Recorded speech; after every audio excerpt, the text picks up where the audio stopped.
Right, Robert, I could see that the Premier League were the top spenders in Europe top flight. They are #1 on the list. And we could see from how Leeds, they had to bring in the money at this time in the transfer window in order to make a name in this season, the 2025-2026 season. So, Robert, we have seen Alexander Isak's £125 million move to Liverpool. It has broken the British transfer record, while other big moves like that of Nicholas Jackson, we could see Hincapie's loan to Arsenal also grabbed headlines. Looking at the wider European market, Robert, which transfer do you think will have the biggest impact this season, both in terms of player quality and maybe for the club ambition? Yeah, you mentioned the Alexander Isak one. It's a British record. Liverpool have broken it twice with Florian Wirtz as well. They spent big, the Premier League champions, and they've strengthened, so they're going to be favourites again to win it. And it's also going to have a knock-on effect with Newcastle. The saga dragged on all summer, even now with 3 games into the Premier League when the transfer window closes. It's ruptured Eddie Howe's plans for Newcastle, and yeah, massive transfer, British record. I mean, you mentioned England spending so much money, more than all the top European teams, divisions combined. It's crazy money right now, but the Premier League is the best division in the world, and that's why it can afford to buy the best players. Right, Robert, for Liverpool, they've spent reportedly 400 million or over 400 million pounds this summer, a figure only Chelsea have matched in previous years. Now, beyond the headline fees, do you think this aggressive outlay positions Liverpool as the most ambitious club in Europe this summer, or are there other teams across the continent that rival or surpass them in terms of strategic investment? Yeah, I think Liverpool, they're almost the new Galacticos that Real Madrid used to have. They're splashing the cash, signing the best players. I mean, strengthening a title-winning side is always what you've got to do if you're going to retain your title. I mean, Chelsea have spent a lot of money. Can they? They're the Club World Cup champions, but can they compete for the Premier League title? I'm not too sure. Arsenal finally have a striker, but they still couldn't beat Liverpool last weekend. So, yeah, I mean, the top teams across Europe, I mean, Real Madrid's the only one that players seem to leave Liverpool for. Maybe in a couple of years, with the way Alexander Isak left Newcastle, maybe in a couple of years, if Real Madrid come knocking, we can expect similar behaviour from him. All right, why this club spent a lot? We also want to talk about those who earned more in this summer transfer window. Yes, do not look further. Chelsea will be brought to this conversation because they needed to offload several high-profile names, and names like Nicholas Jackson, Ben Chilwell, Mark, we recall to free up the moves. Alongside Manchester United's sales of Anthony, I never saw that coming, and all the departures with club. Which of this club, Robert, do you think managed the best balance sheet in the window?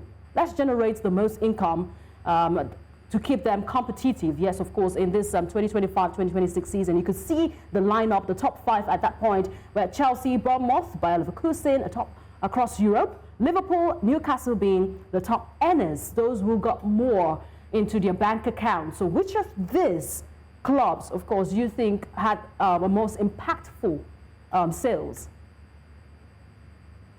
I think the best well-run clubs are probably Bournemouth and Brighton. They're the only 2 teams that made a profit, only a slim one though, but they're really well-run clubs, and they seem to sell on a lot of their good players. Bournemouth let Howson go and other of their top players, and Brighton as well. They seem to sell a player and then they've already got a replacement lined up. So I'd say those 2 clubs for a number of years have been so well-run. All right, I'm talking about those who had the best way to balance their sheet, because transaction is all about you gaining more and not spending more. So which of these clubs do you think, would you say, yes, this particular, they balanced their sheet so well in this 2025 transfer window?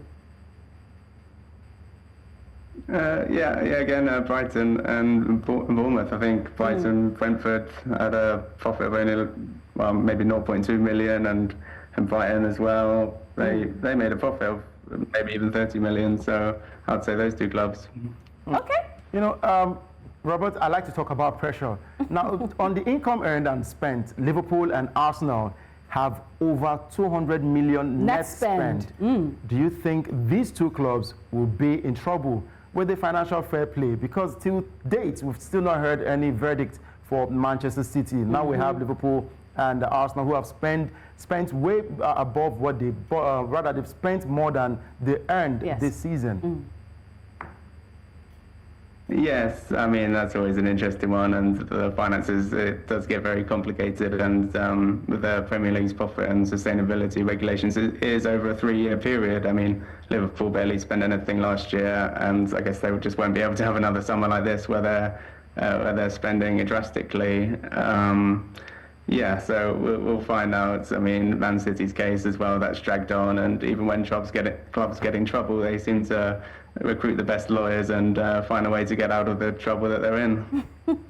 Now, with all this spendings, Robert, are we looking here at the aftermath? I love to see the morning after, you know, you make all these decisions to go either here or there.